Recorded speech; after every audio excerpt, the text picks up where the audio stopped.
Okay, please rise for the Pledge of Allegiance.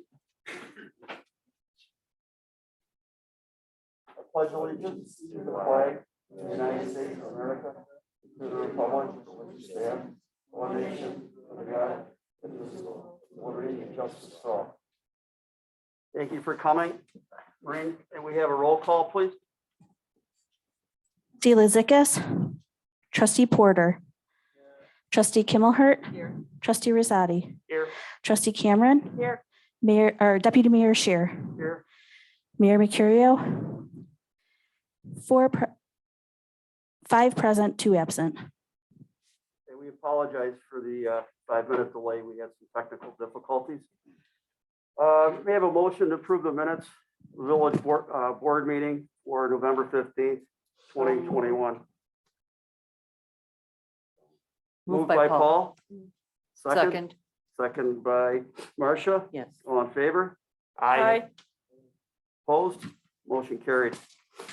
Approval of payment of abstract for 12/6/21 for voucher numbers 61615 to 61696 for a total of $535,170.19. So moved.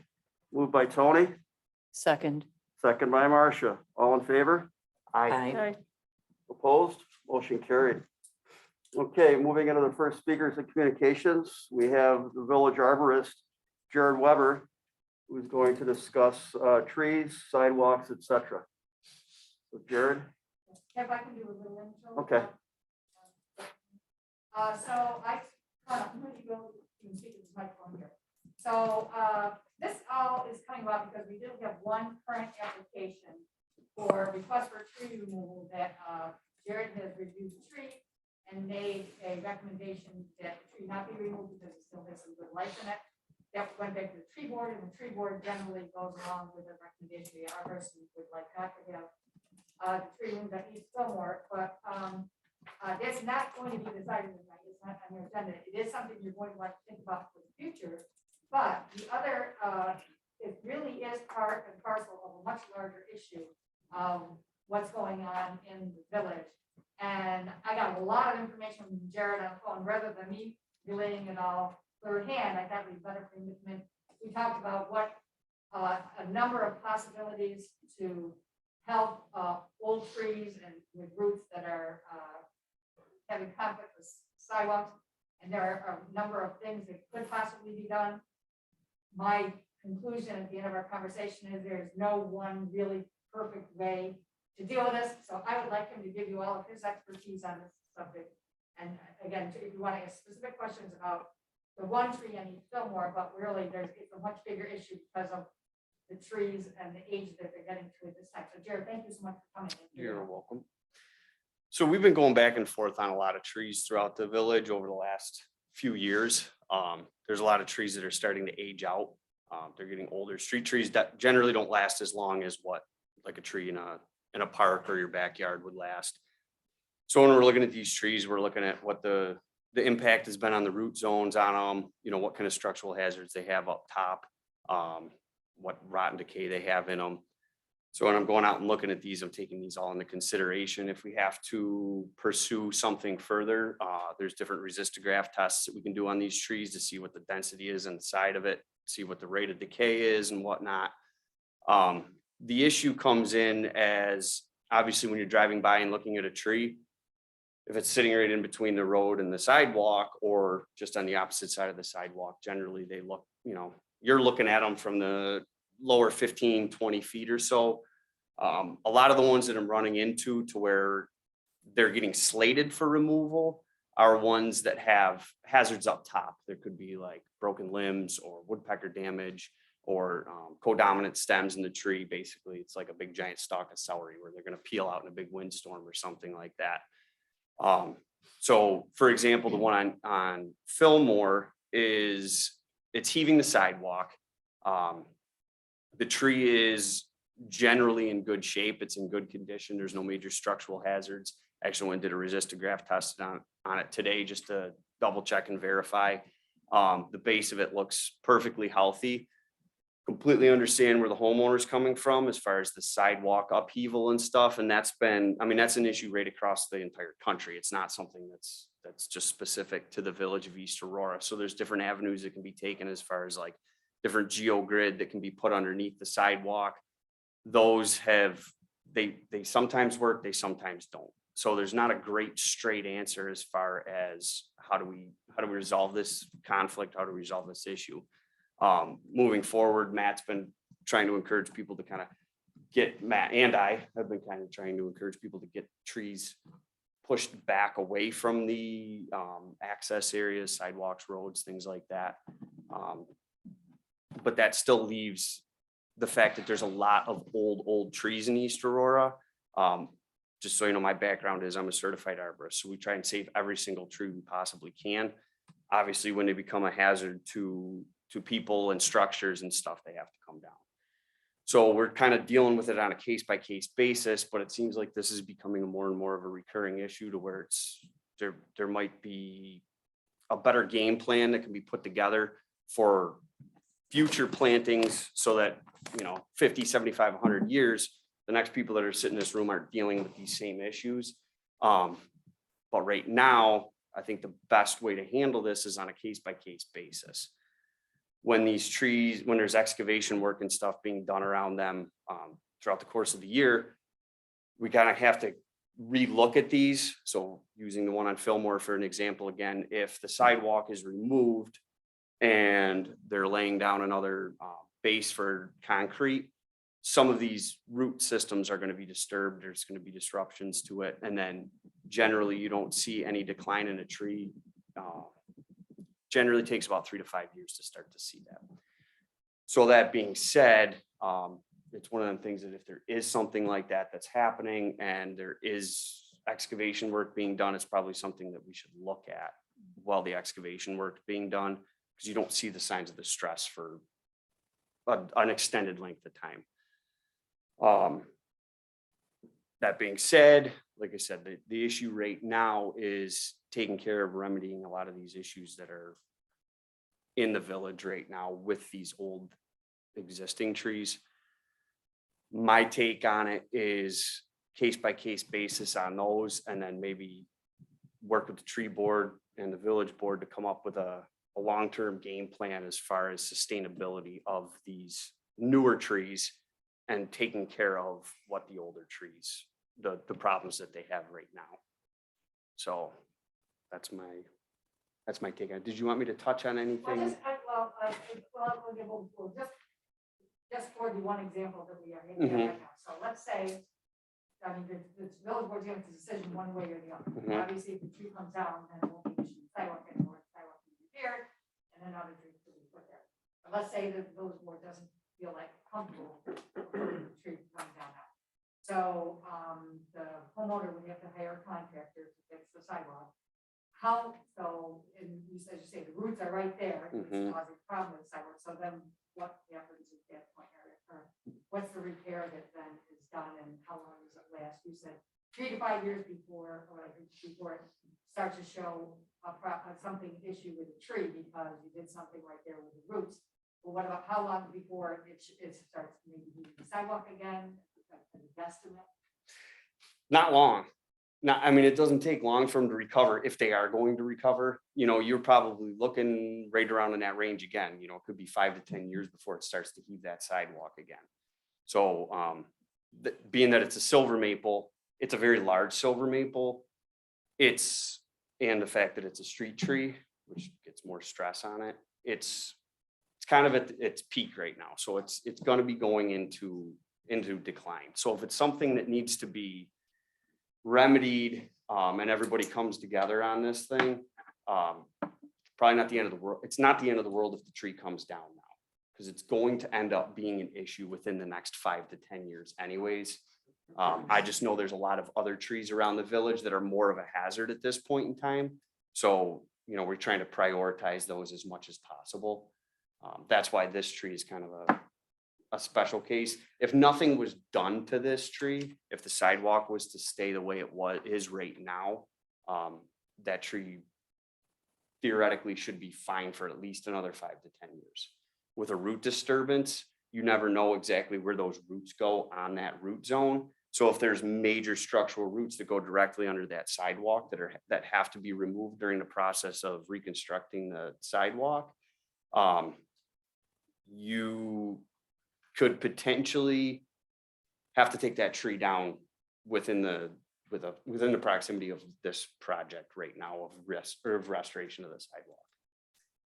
So until you actually get down in there and see what's going on, it's kind of a crapshoot. And are there any other methods of,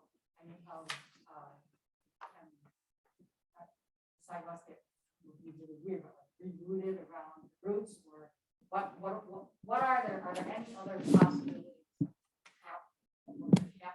help the whole situation?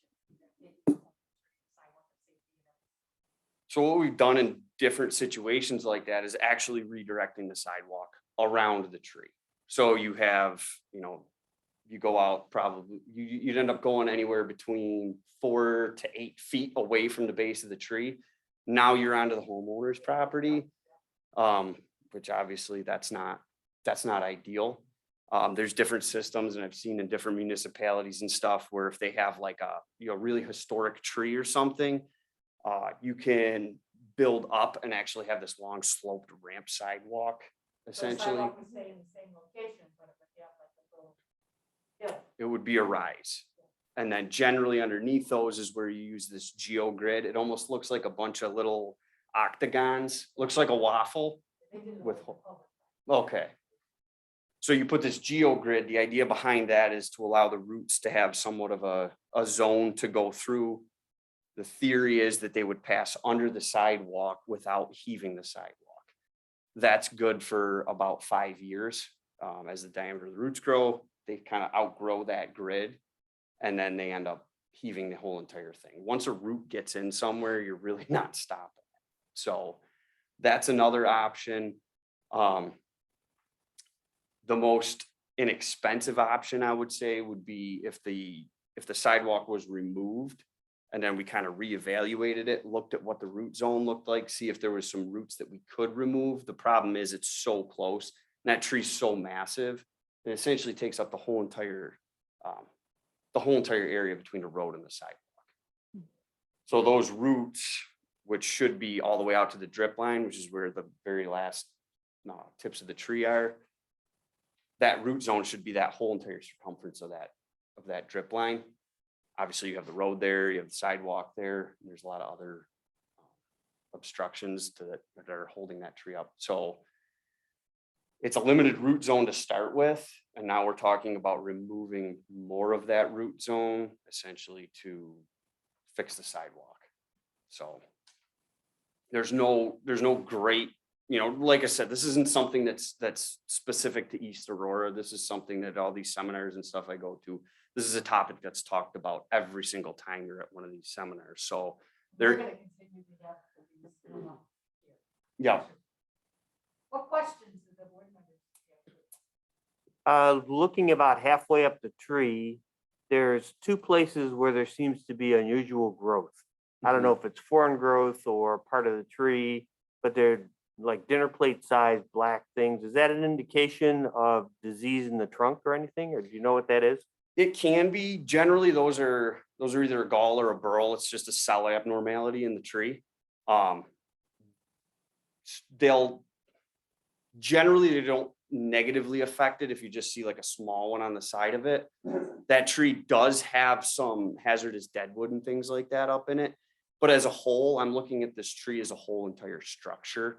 As far as a major catastrophic failure, there's always a chance that you're going to get limb failures and limb drop and things like that up in the tree. But yes, I did see those. They weren't anything that I saw as a major concern at this point in time.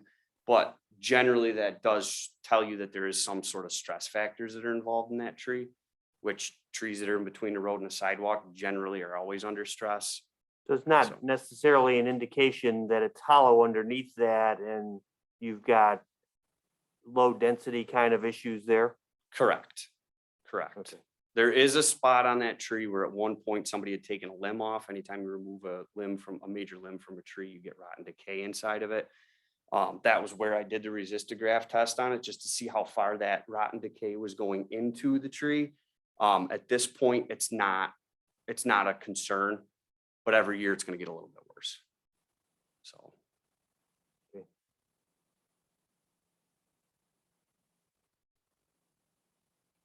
Jared, what's your guesstimate on the sort of average age of the trees in East Aurora? Do you have any sense of that? I would say they've got to be right around anywhere between 60 to 75 years is what my guess would be. Some of them are older, some of them aren't as old. Generally, the sugar maples that are in East Aurora and like the oaks that are on Oakwood, those are significantly older. The silver maples are a younger tree. They just grow faster. So generally the sugar maples that you see are bigger than the silver maples you see are bigger than the sugar maples. Sugar maples grow slower. So that would be my guesstimate. It's hard to say specifically on every single tree, but. You know, when we talked, we said that,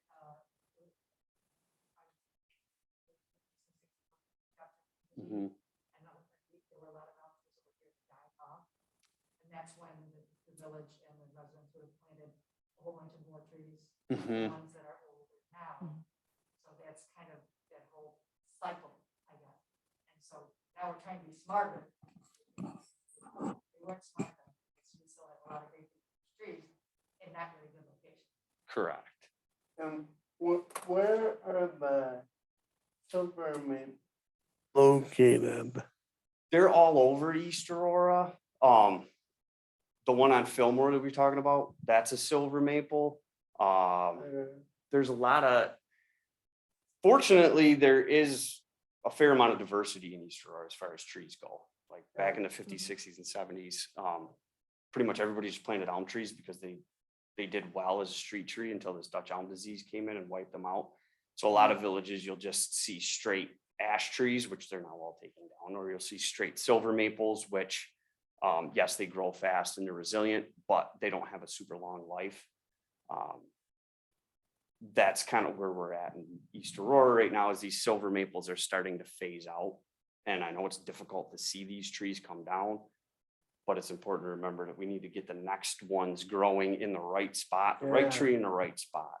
As we're, I would say silver maples are not a tree we want to be planting anymore. They plug up the sewer lines. Mhm. They crack and they're brittle. I mean, anytime you get a windstorm, the ones come down. Mhm. I have a friend who has several on his property, and they just thought, was that a tree that we could actually say, we're not letting people put that out as a street tree anymore because they're so problematic. Yes. Yeah, they're not a great street tree. They grow fast and they're resilient, but that's pretty much all they have going for them. Because as soon as they get up, they turn into that big giant stalk of celery like we were talking about. And then they start peeling apart. And just you mentioned the ash trees too, and that, we have about 100, I have that number about. I think we're at 98. Okay, so I'm pretty close. Ash trees, and of course, the concern with them is the emerald ash borer that will destroy everyone if you don't treat it. Mhm. But we are, Matt, you and your crews and with help of the town are doing periodic proper treatment so that we don't lose those trees to that, correct? But just so you're aware of that part of it too. What type of tree would you recommend now to plant? So there's a whole kind of, you take a bunch of different factors into play. Like, is there overhead power lines? What's the growing area for that tree? There's actually a municipal planting list of recommended trees that are good for, salt tolerance, drought tolerant. And those are what Matt's been working off of as far as the replacement trees and stuff go. And, I got to give you guys a lot of credit. You've actually been keeping up on the structure pruning and stuff on the trees along Main Street. And that's going to prevent a lot of codominant stems and things like that down the road, to where, a couple snips when they're small remedies a lot of major structural failures down the road. So it's definitely heading in the right direction. Just we got this kind of disconnect between the new trees and the old trees. The old trees are the kind of issues that you have to deal with on a case by case basis, and the new ones, you can kind of set up more or less a plant healthcare program to make sure that they grow up to be good, healthy trees. So, So one thing that I've been thinking about is what if we were to open like a list to like the residents saying who would like to have a tree replaced? Like, then us looking at where everyone wants to replace their trees. So we're not replacing like 50 trees in an area. We're approving the replacement of like 3 trees in an area. And so like what would you think of that? kind of come up with a structured game plan as far as replacements and stuff go. I think, is there already something kind of in play along that? The village sends out letters. They go by quadrant. Yeah, right? quadrants, Cycle yeah. it around by quadrant. So, And they yeah, have a list also of like, these are the kinds of trees that somebody can select that they want. Like if you want a tree, here are the kinds that we're offering. So it's not like they just open the floodgates and say, okay, everybody can have silver maples. It's definitely something that the tree board has also been trying to get away from.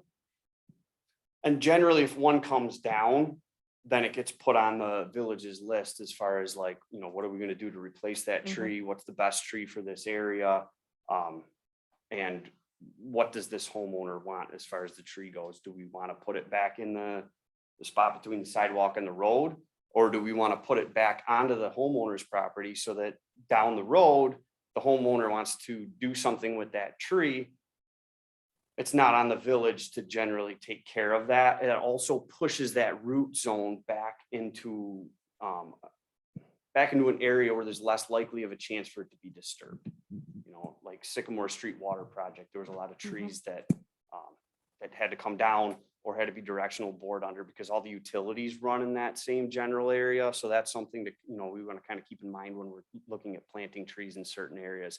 Let's keep them off of the gas main so that if the gas main has to be dug up, we don't have to take this, beautiful 30-year-old tree down just to replace the gas main. So there's a lot of factors that are figured into it. And like I said, they do a good job figuring out where the new trees are going to go, what the right tree for the right place is. It's just these big old trees that obviously we don't want to see. We don't want to see them go because they have the beauty of East Aurora is the big old trees and the tree coverage. So, I mean, with the big ones, it's almost kind of got to be on a case by case basis. Look at the whole tree, look at the scope of work.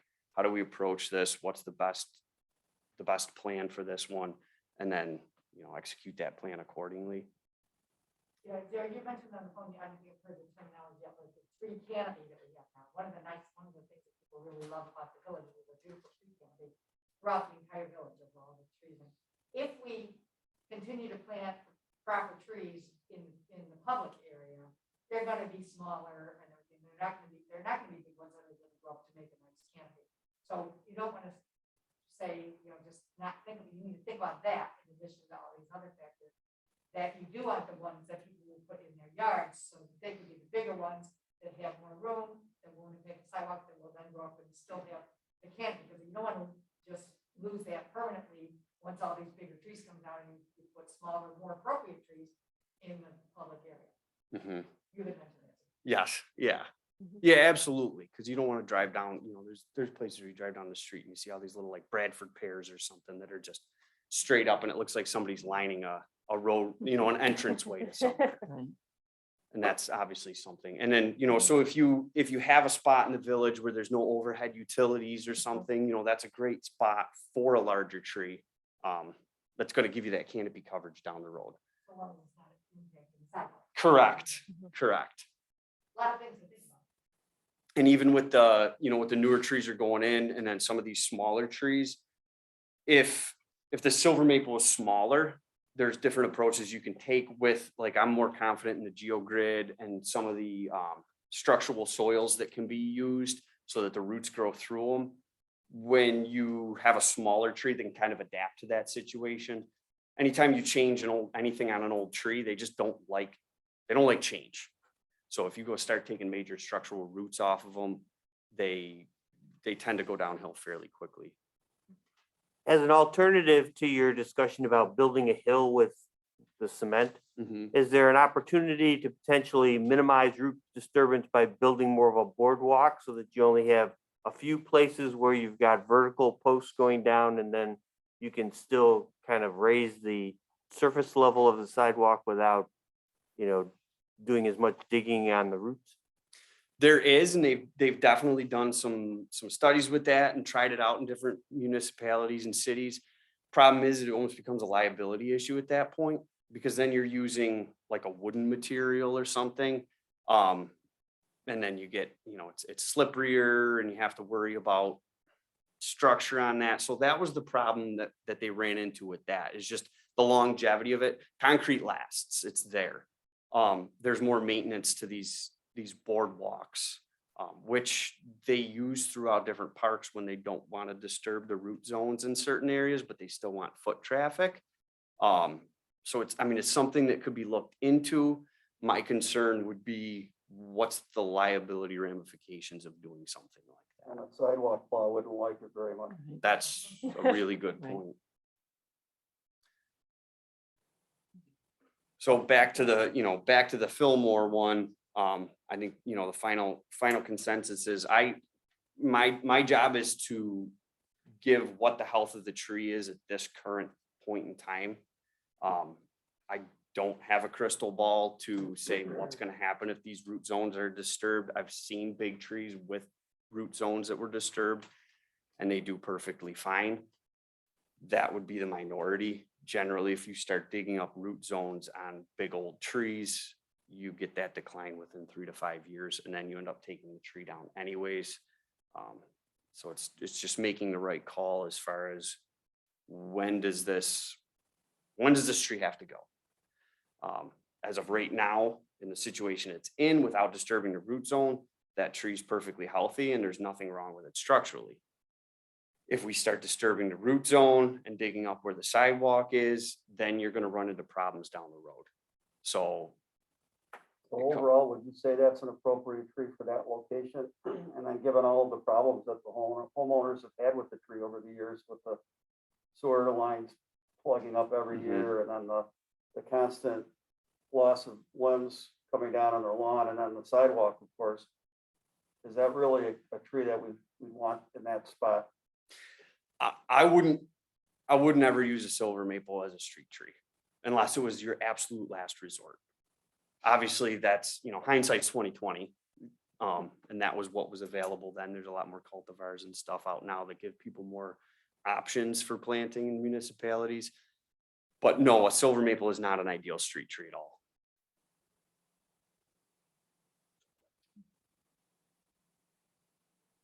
Okay, anybody else? Tony, all set? I'm done. Thank you. Okay, Mr. Weber, thank you very much. Thank you so much.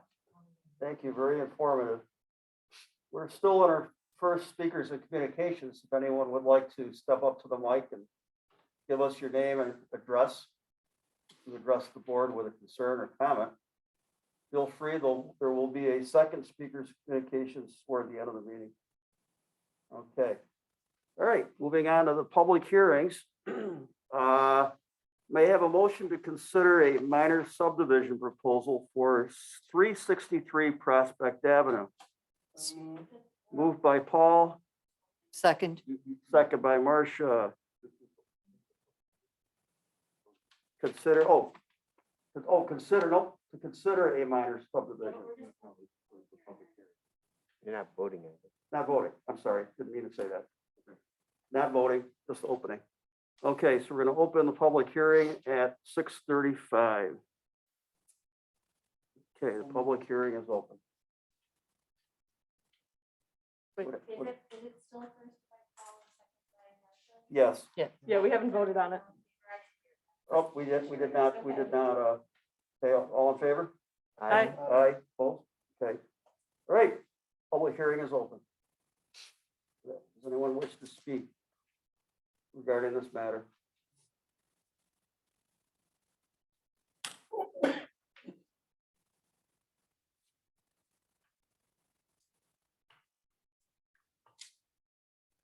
My name is John White. I live at 144 Center Street, which is on the corner of Prospect and Center. And I have two questions about the proposed subdivision. The first is, there is a line of pine or evergreen trees on the border of that plot. It's not at Walnut Street, it's at the other end of it. And I'm wondering what's going to happen to those trees if this subdivision is put in. Okay, well, the applicant is here, so I don't know if he wishes to address the question. I heard about pines, but I didn't hear, where are these pines? They're on the border of that property. I'm not sure if it's north or south, but it's not near Walnut, it's the other end of the property. On Next Prospect, to the house? yes. They're on the second lot. I'm sorry, what? They're on the second lot, Okay, yes. which would mean,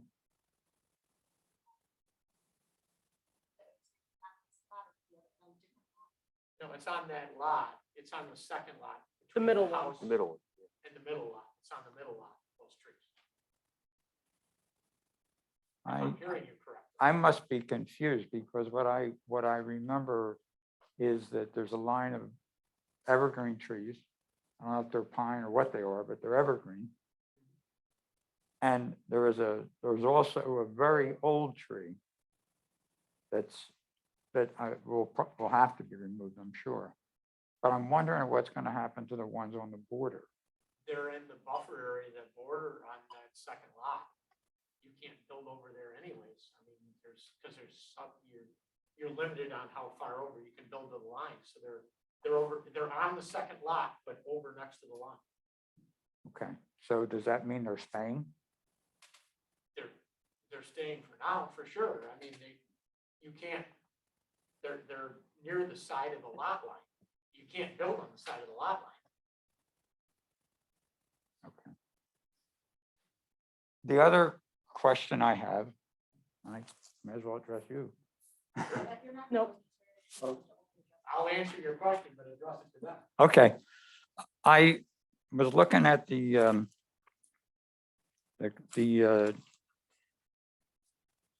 drawing in the newspaper, and we're talking about 3 building lots. Is that correct? But I see 8 home sites. So I'm confused as to why there's 8 home sites if there's only going to be 3 homes.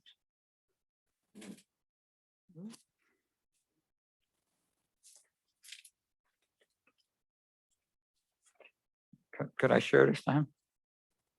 Or show it to one of you? There's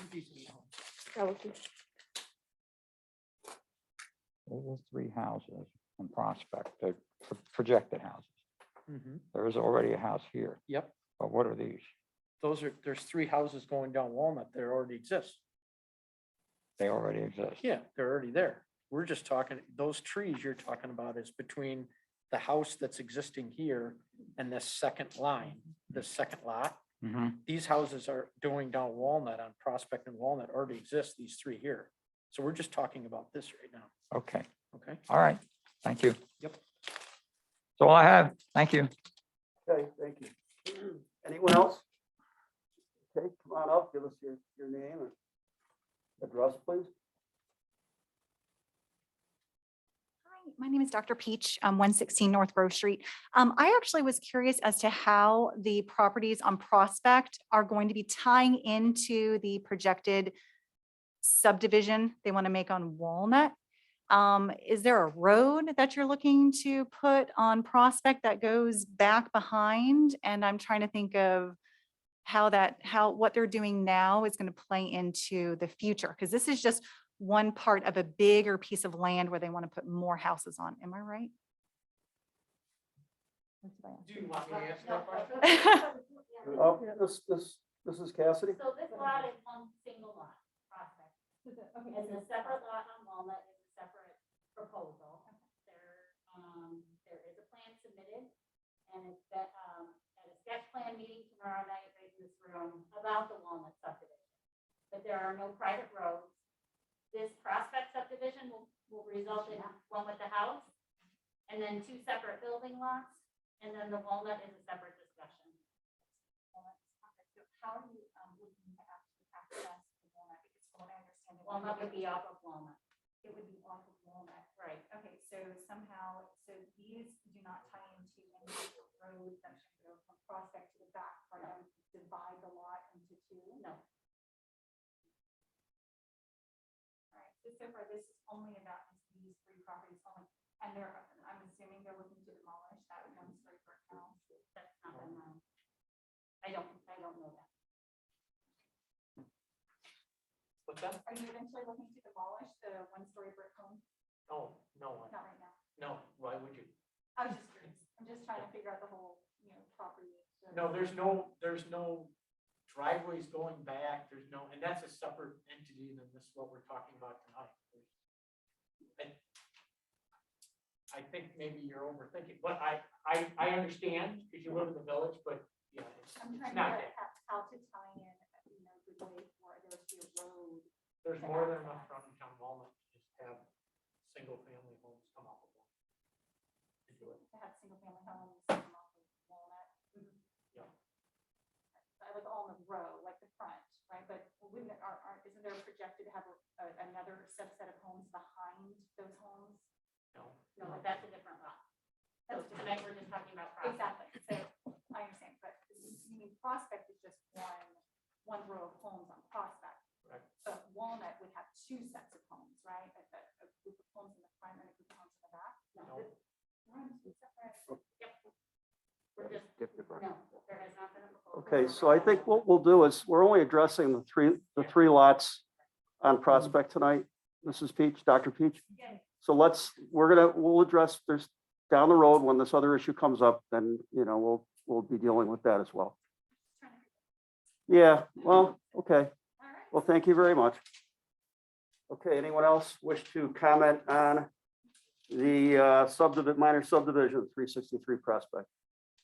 Anybody else?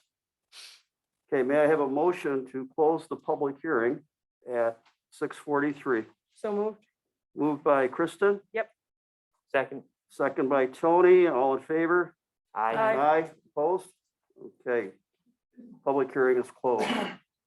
On to official considerations. May I have a motion to approve the negative declaration under the State Environmental Quality Review Act, seeker, of an unlisted action for a minor subdivision for 363 Prospect Avenue.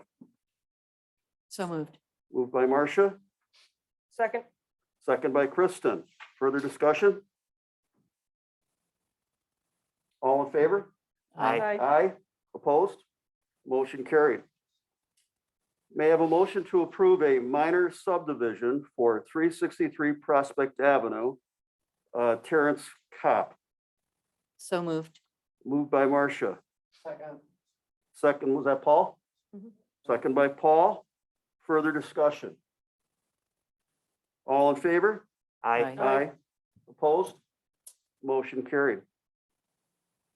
May I have a motion to promote Officer Patrick Bastine to lieutenant starting December 12th, 2021. So moved. Moved by Kristen? Yep. Second by Paul. Chief? Not much to say. Excellent officer. He is young. He's only been with us for a couple of years, but has a couple of years with another agency prior to that.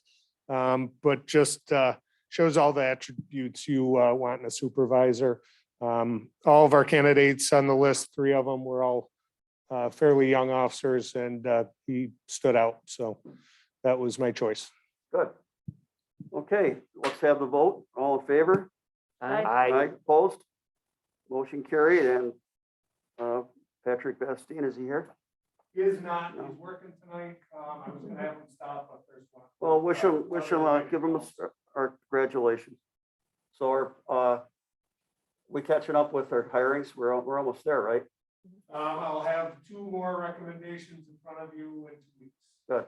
And then we should be good for a while, hopefully. Good. Okay, on to D. May I have a motion to schedule a public hearing for 3 chickens to be located at 243 Casanova Street, Caroline and Zach Taggart. So moved. Moved by Marcia, Second, second by Tony. Further discussion. When are we scheduling that public hearing for? January 18th, Thank you. 2022. January 18th, It's a 2022. Tuesday. Yeah, that would be because Martin Luther King Day. So that's a Tuesday. Any further comments, discussion? All in favor? Aye. Aye. Aye, opposed? Motion carried. E, refer to the planning commission on January 4th, a site plan application for 189 King Street. Moved by Paul, Second. second by Kristen. Further discussion? All in favor? aye. Aye. Opposed? Motion carried. F, approve a temporary use permit for 42 North Brewing Company for the Barrel Jam event on January 29th. So moved. Moved by Marcia. Second by Paul. Further discussion? All in favor? Aye. Aye. Opposed? Motion carried. And G, approve a temporary use permit for Eclipse Multi-Sport for the Caroler 5K run on December 18th. Moved by Paul, Second. second by Marcia. Further discussion? I have some concerns about, first of all, at this time of the year, to have to close down village streets when we're trying to help support our local businesses for Christmas shopping and that sort of thing, and our restaurants for holiday gatherings. So I'm curious, Chief, what do you have to say about this? I also have concerns and have for the last few years. We didn't have the event last year. But that time of year, not only is it one of the busiest traffic days in the village, but it's also can have very inclement weather. And my concern is people are aggravated that the traffic's backed up because of the race. They're trying to get somewhere as quickly as possible. The road conditions could not be in the best shape, and we could have a runner or runners involved in an accident that we wouldn't have to deal with in the summer, warmer time of the year.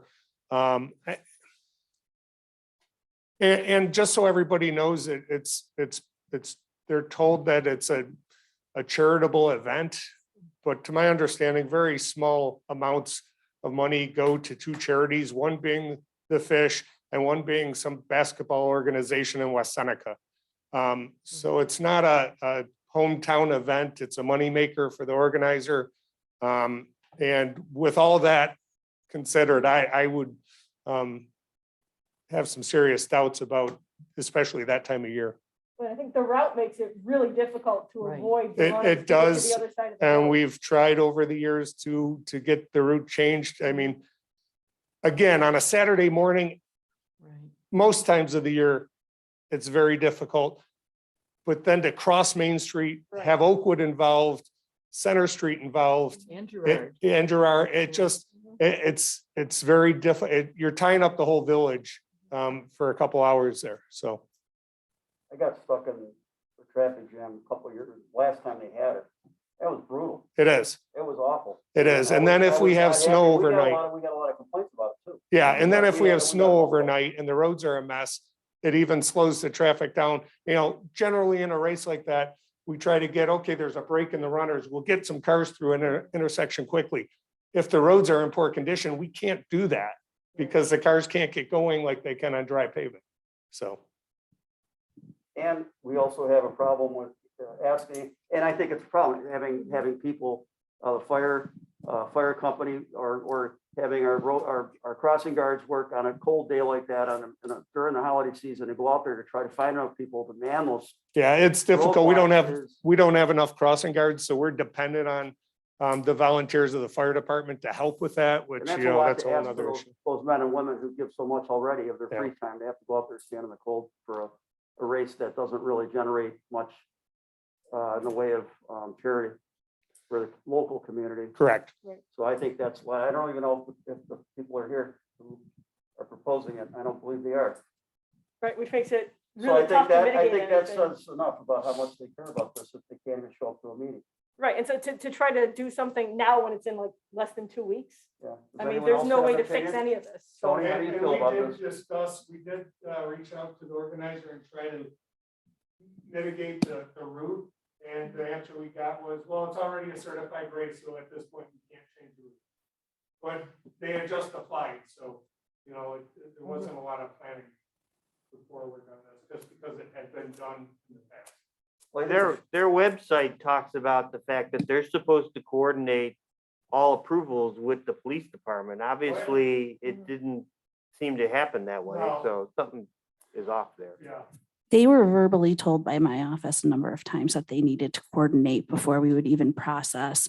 And they did finally submit it as approved. And then we sent it to the police department to find out it was not approved. So there's that. If the runners are interested in doing something in the wintertime, you know, my suggestion would be to look at using Knox Farm, where, you know, you've got plenty of open space and not a lot of traffic.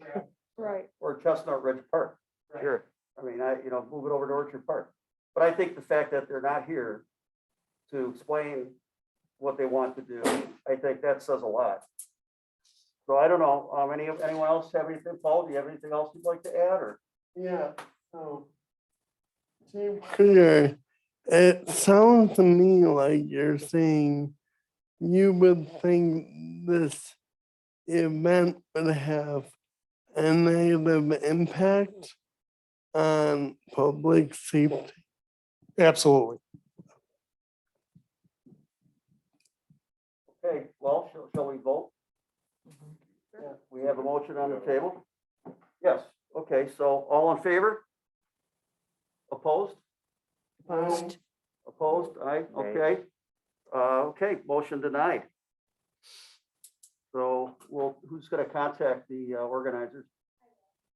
Thank you, Marina, I'm sorry that you have to call. But I know, but, okay. New business, we have no new business. Second, speakers and communications. Would anyone in the audience like to address the board? Please step up to the mic. Give us your name and address. No one? Okay. Okay, department head reports. We'll start with Shane. As I mentioned earlier, I will have 2 candidates in front of you in 2 weeks. We're just waiting to wrap up the background investigations. But as it stands now, 1 candidate will be able to start pretty quickly in January. They're already a certified police officer. And the second candidate will need to go to the police academy starting the middle of January. And they, at this point, both seem like excellent candidates to join the department. So Good, thank you. that's all I got. Matt? This is the last week for leaf pickup in the village. Okay, I guess that's it, huh? Oh, hey, Matt, I do have a question. For people that have bagged up leaves, I mean, I saw your trucks going around today with the vacuum, but what happens to the bagged ones? The garbage will collect a total of 4 containers of yard waste and or garbage combined for every week. So for those of us whose bag is sitting out soaking wet, and I've seen them around the village. So is that like a separate pickup by Modern or? No, they throw it right in the Okay, garbage so truck. like today was garbage in a certain area and the garbage and the recycling were done the leaves were still sitting out bagged, the It- yard waste. Well, it depends on how many cans of garbage they had out. They'll take the garbage first before they start picking up bags of leaves. Okay, so you're saying that they would go back a different time?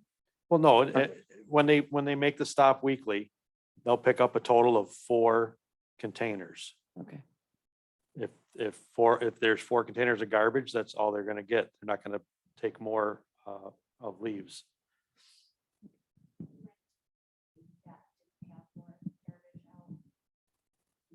I'm sorry. Do you know by any chance if they didn't have more than 4 items out? I can even speak for my own. Okay, So we had 2 totes okay, and a bag of leaves. okay, so one And tote, when I left, the 95 gallon totes is, they that's only take considered that. 4? A 95 gallon tote is one pickup. That's when we were testing them, the 95 gallon totes are one pickup. So that could be why they didn't take more than that. Otherwise it would be 4 items. So we can look at that. If somebody didn't get it taken, let's say they had 2 garbage out and then 1 bag of leaves, they can call down to the DPW and Christine can give them the number for customer service. It's also on our website. I just noticed them also, a number of them in the neighborhood, so it wasn't just me. So I was under the assumption that maybe that was a separate pickup, so. Okay. So there was, So- not that, like, I Yeah. hate to bring Facebook up in a board meeting. But there was a post on the local group where somebody said that they had 2 garbage barrels that had sticks and that was it. And then they called, they didn't get picked up. They called Modern and Modern said they only take yard waste through mid-October, regardless of whether it's in barrels or how many there are, or whatever. I don't believe that's correct. So I would have to Okay, look into that. that's, yeah, all right. Miranda, as long as you got the mic, anything you want to share with us? I do. I want to take the note before I forget to do it though. Okay. We actually got a $5,000 grant for energy efficiency because we completed 4 what they consider important tasks. And in order to get the $5,000, we have to spend it on an energy efficient project. They don't give you a lot of time between when they tell you you're going to get it and when you have to apply for it and have that project ready. So I've talked to Matt, and our street lights on Main Street, the decorative ones, could be converted to LED. So I'm kind of looking for the board to give me a general consensus. I don't have resolutions in front of you, but if I apply for the $5,000 and say that we're using it for that project, I can get that in timely. Otherwise, I would need to be told a different project you wanted to apply for. The reason why we looked at the street lights is because there is cost savings to the village. So once we change those to LED, we will have a cost savings on our electric bill. And it probably will take about a year and a half to get the money back for doing the project. The total project would be about $22,000, just using estimates that we've gotten so far. And so it would only cost us $17,000 after the $5,000 grant. And we can probably use contingency if we can't pull it out of another account. You would get a resolution in a meeting after this saying where we would plan to be taking the money from, and then you would have to approve that. But I do have to apply for that grant in the next few days. So I kind of need a direction, like if you would be okay with us applying for that 5,000 by saying we're going to do the street lights. You need us to do a formal vote tonight. I don't really need you to do a formal vote tonight. If you say that you would support that, I'll do it. If you don't end up supporting it, we just won't get the money. I sure Yeah, support yeah, it. that sounds great. Okay, so you're good with that, the lights being the project that I attached to that grant? Okay. Chris, do you feel we need to do anything else? You can go with it Okay, for now. for now. Well, I figure I will come back with some formal items, but they didn't give me anything formal to put through. I do know we need money resolutions that I'll put through after. And, if we don't, Everybody on the board, okay? all right, thank I'm you. just a little surprised that the payback is that long, because the previous projects we were talking about under 6 months, but maybe it's because they're a different design, it doesn't have as much. We didn't have a study done on the payback. That was just me throwing out kind of an estimate based on what I know the project costs and what I know the lights are. I don't know what the new cost is going to be. So we didn't have an analysis done. It was kind of like we were told 1.5 years for the other lights.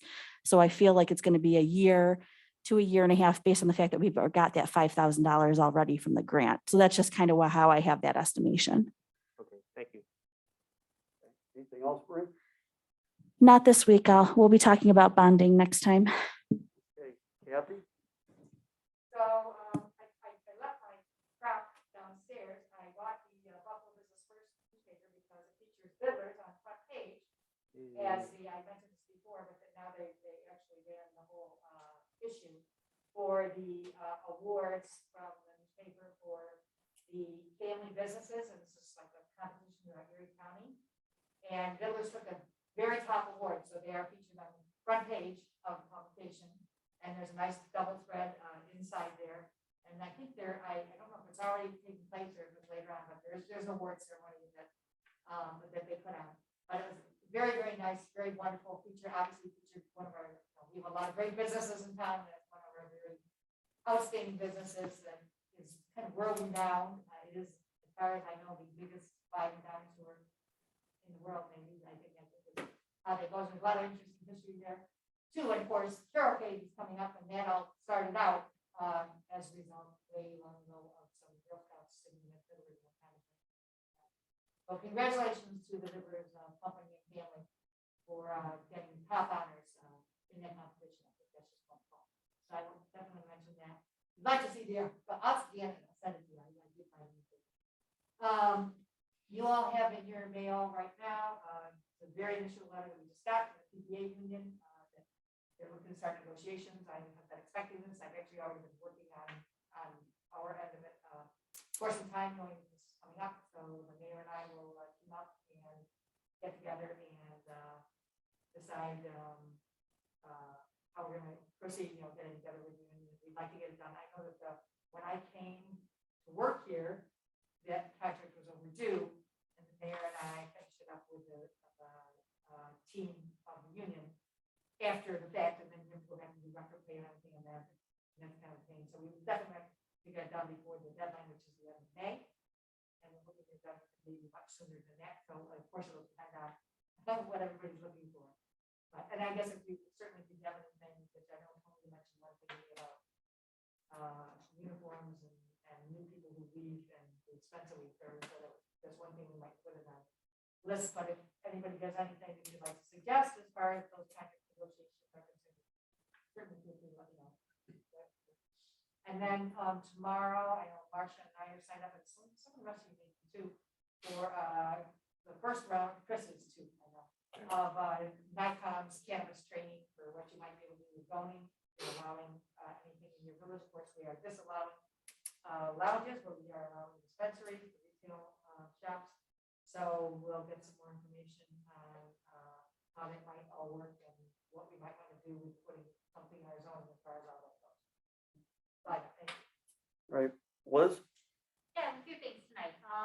We recently hired Jim Kittner. He is a part-time assistant code enforcement officer, so currently the office is full.